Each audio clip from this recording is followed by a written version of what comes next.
I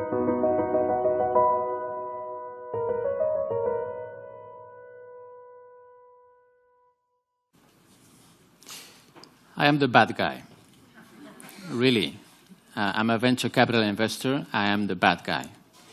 I'm here not to make friends. You'll see that in a minute. First, I'm the guy who says no. I receive more than 400 business plans per year, and I say no to more than 98% of them. So how about that for being a bad guy? And so my mind is really focused on destroying the idea, on finding reasons to say no, on killing the idea. But number two, and that's really worse than the first one. Oh boy, now you're going to hate me big time. Because I've been trying to reconcile for the last years money and the social sector by bringing for-profits into the non-profit world. And some people think these two worlds shouldn't be reconciled. And they say, Luis, you're corrupting the soul of the social sector by bringing for-profits into it. And I say, look, the problems we're facing are massive in scale. Don't tell me about the soul. Don't you dare.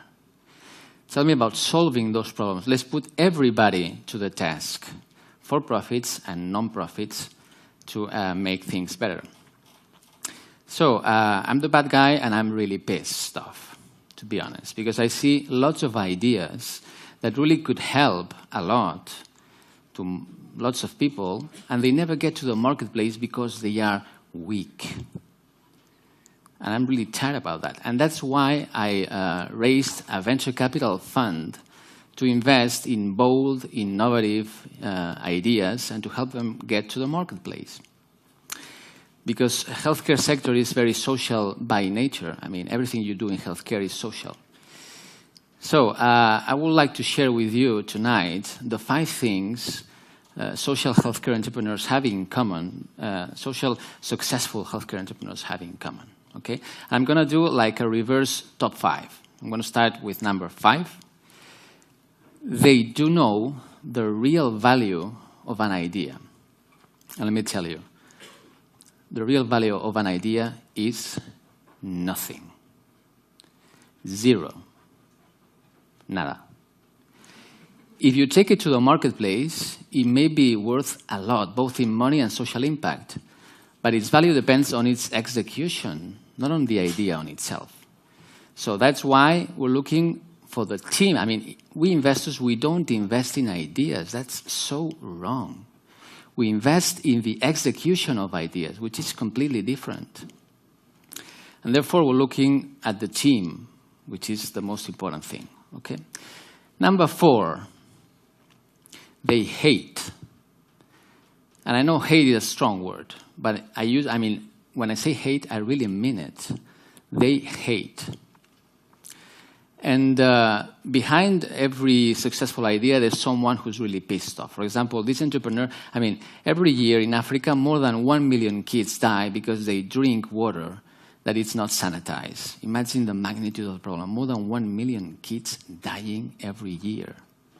And then there's this entrepreneur that find out that with a straw, it's called Life Straw, his company, he can take the water through the straw, and then the straw eliminates with a series of filters all the bacteria that are there, and he can manage to save the lives of tens of thousands of kids every year.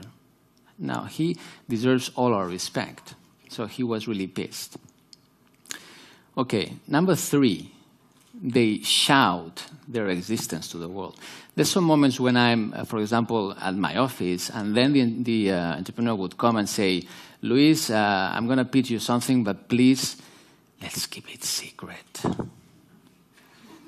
No one can learn about it because they would copy me. You can't imagine how pissed I am when I hear that. There's blood in my shirt, and it's not my blood. So,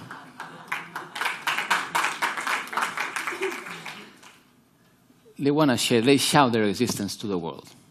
Okay. Number 2, they are paranoid.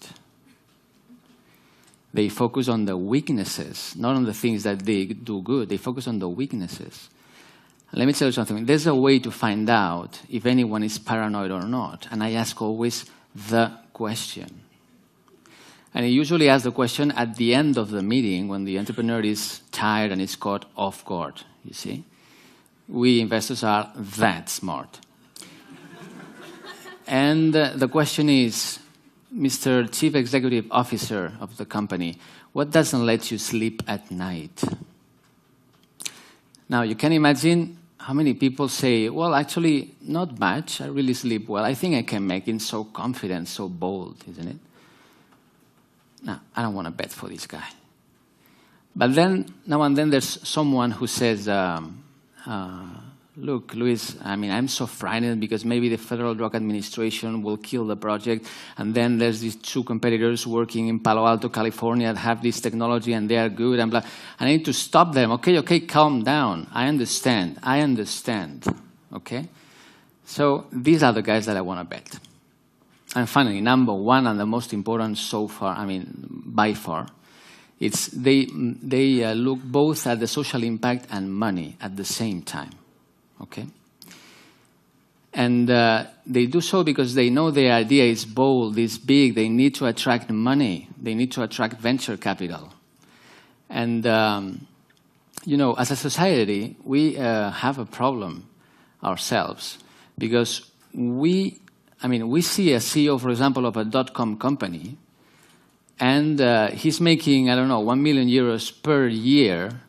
And we say, I mean, and this guy is a god. Okay, but then we see the CEO of a company that's trying to bring an HIV vaccine to the sector, and the guy tries to make, I don't know, 200,000 a year, and he's so selfish, and he's like a devil. I don't get it. You gotta be kidding me. This guy is actually helping people. Why should I mean? And if we want talent to the sector, we need to attract the talent and they need incentives. People do respond to incentives, okay? So we need to bring everybody to the task and attract this talent. So finally, wrapping up, let me tell you just that if you have an idea in healthcare, please come and see me. Let's have a coffee together. And maybe you'll find out at the end that I'm not such a bad guy.